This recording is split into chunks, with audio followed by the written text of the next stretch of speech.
नितिन नवीन की वो राम मंदिर के दर्शन करने क्यों नहीं गए? क्या चढ़ावा चोरों में वो भी सम्मिलित थे या उनका भी कोई अंशदान जो जा रहा था, जितना चढ़ावा चोरी में उनके पास भी समय से पहुंच रहा था, इसलिए डर के मारे कि जनता अयोध्या की उनको दौड़ा लेगी, इसलिए वो अयोध्या दर्शन करने नहीं गए? और पूरे लखनऊ में एक भी विकास काम नहीं किया।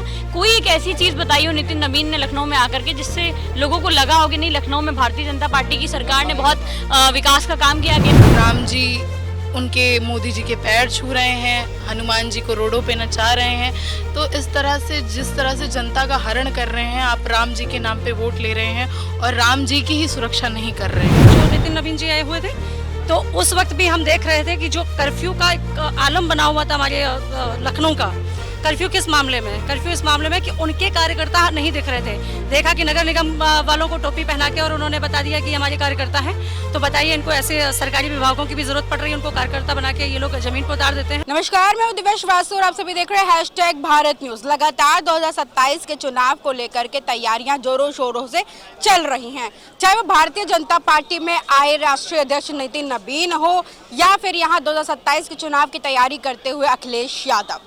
अब चूंकि 2027 का चुनाव नजदीक आ रहा है, इसको लेकर के तैयारियां जोरों शोरों से चल रही है। हमारे साथ पूजा शुक्ला भसीन है, कैंट से चुनाव लड़ना चाहेंगे। कैसे देख रही हैं आप उत्तर प्रदेश में जिस तरीके से स्वास्थ्य विभाग की धज्जियां उड़ी पड़ी है, ब्रजेश पाठक कुछ कहते नहीं है, करते नहीं है, कैसे देख रही हैं? देखिए, जो हमारे डिप्टी सीएम जी हैं वो आजकल आम का आनंद ले रहे हैं, आम का सीज़न है तो वो फुर्सत में बैठ के सिर्फ आम खा रहे हैं।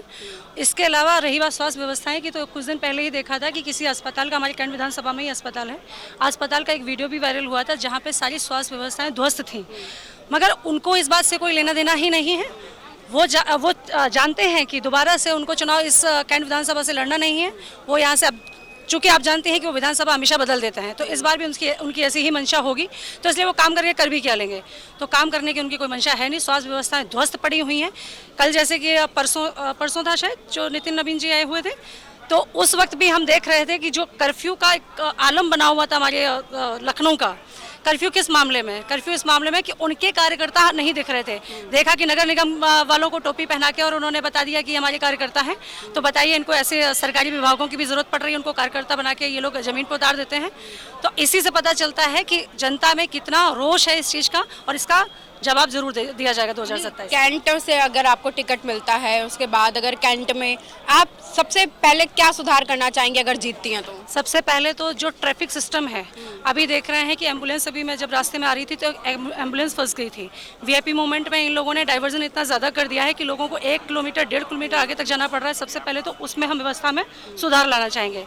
इसके अलावा एक कोशिश ये भी रहेगी कि जिस हिसाब से महिला सम्मान पे ये लोग इतना शोर मचाते हैं, मैं चाहूँगी अपनी विधानसभा की ही मैं बात कर सकती हूँ, क्योंकि पूरे लखनऊ में तो मैं पॉसिबिलिटीज़ नहीं है, लेकिन पूरी विधानसभा की अगर मैं बात करूँ तो मैं वहाँ पे अपने महिलाओं के लिए कुछ रोजगार लाने की कोशिश करूँगी।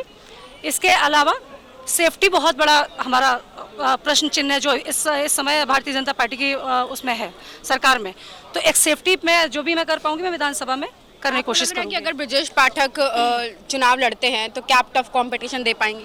ब्रजेश पाठक जी चुनाव लड़ें और ये अच्छा लगेगा हमको, वो अपनी सीट चेंज ना करें और टफ कंपटीशन की छोड़िए, क्योंकि जनता ही जवाब देगी। कैंट विधानसभा की जनता ही उनको जवाब देगी। 2027 में यकीनन हमारा विधायक बनेगा, हमारी पार्टी का विधायक बनेगा। ठीक है, बहुत बहुत शुक्रिया। क्या कहना चाहेंगे 2027 के चुनाव को लेकर के? जिस तरीके से आपने देखा कि नितिन नवीन आए, उन्होंने बड़ा बयान दे दिया कि 27 में समाजवादी पार्टी विलुप्त है, कैसे देख रही है इसे? जिस तरह से जनता के साथ सलूक हो रहा है और जिस तरह से उनकी आस्था का हरण हो रहा है, तो जनता देख रही है। चंदा चोरी पे मैं बोलना चाहूँगी, चंदा चोरी जिस तरीके से हुई है, और राम जी उनके मोदी जी के पैर छू रहे हैं, हनुमान जी को रोडों पे नचा रहे हैं, तो इस तरह से जिस तरह से जनता का हरण कर रहे हैं, आप राम जी के नाम पे वोट ले रहे हैं और राम जी की ही सुरक्षा नहीं कर रहे हैं।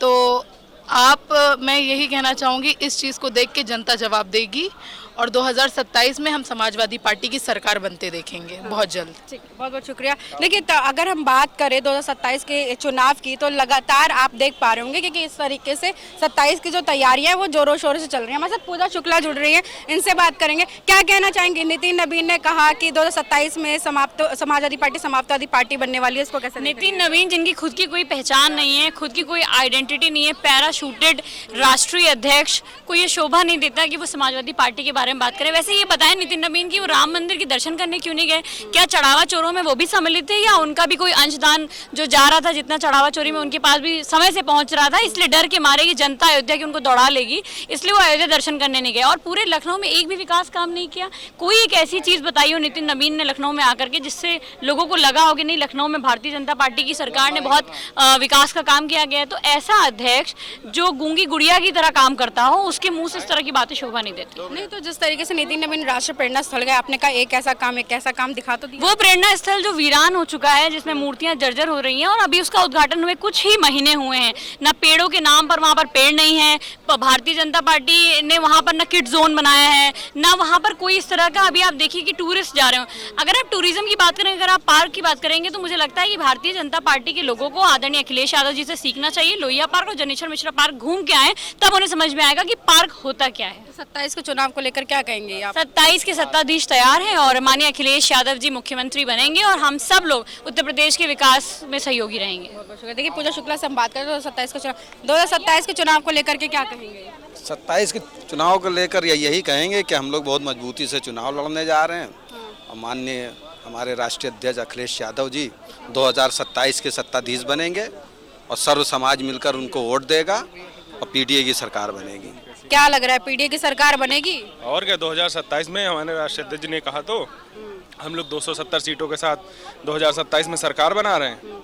अरे नितिन नवीन कह के गए हैं समाजवादी पार्टी समाजवादी पार्टी है बन जाएगी, कह रहे साइकिल पंचर हो जाएगी, क्या बता रहे हैं? आपने देखा होगा नितिन नवीन जी की रैली में सन्नाटा पसरा था रोडों पे। वहाँ पे कोई कार्यकर्ता नहीं था, ठीक है। और पीडीए के नेता हमारे आदरणीय अखिलेश यादव की रैली आपने देखी होगी, सड़कें जाम हो जाती हैं। इतनी जनता उनसे प्यार करती है कि 2027 में 300 पार ले जाएगी। अच्छा, एक सवाल आखिरी रहेगा कि कैसे देख रहे 27 के चुनाव में कैसे समाजवादी पार्टी जीतेगी? समाजवादी पार्टी पीडीए के नारे पे जीत रही है। समाजवादी पार्टी ने पिछड़े दलित अल्पसंख्यक आदिवासी आधी आबादी की बात करने वाली पार्टी है। हमारे नेता सर्व समाज की बात करते हैं। जहाँ पे भाजपा तोड़ने और मरोड़ने की राजनीति करती है, हमारे नेता जोड़ने की राजनीति करते हैं। क्या लग रहा है युवाओं का समर्थन किसे मिलने वाला है? आदरणीय अखिलेश यादव जी को। आपने देखा होगा 40,000 लैपटॉप बांटने का काम किया और आगरा एक्सप्रेसवे बनाने का काम किया, सीएल सिटी बनाने का काम किया। हमारे नेता ने लाखों लाख योजनाएं दी। हमारे नेता ने आगरा एक्सप्रेसवे बनाया। हमारे नेता ने बहुत काम किए हैं। रिवर फ्रंट, जहां पे आपने देखा होगा आज लखनऊ में जो इतना शानदार रिवर फ्रंट देने का काम हमारे नेता ने किया। हमारे नेता ने कान्हा स्टेडियम देने का काम किया। तो जो सवाल उठता है वो ये है कि क्या भारतीय जनता पार्टी और समाजवादी पार्टी का चुनाव इस बार दिलचस्प मोड़ लेगा कि कौन जीतने वाला है? मोड़ का कोई वो ही नहीं है। 24 में हराया था, 27 में भी हराएंगे। और आपने देखा हमारी समाजवादी पार्टी जो है इंडिया की तीसरे नंबर की सबसे बड़ी पार्टी बन चुकी है और हम लोग 2027 में और 29 में इनको हराकर देश से बेदखल करने का काम करेंगे। ठीक है, देखिए तमाम लोग हमारे साथ हैं, जिनसे हम बात करते, पूजा शुक्ला भसीन से बात करी, हमने पूजा शुक्ला से बात करी, हमने तमाम बड़े नेताओं से बात करी जो समाजवादी पार्टी में लखनऊ में अहम भूमिका निभाते हैं।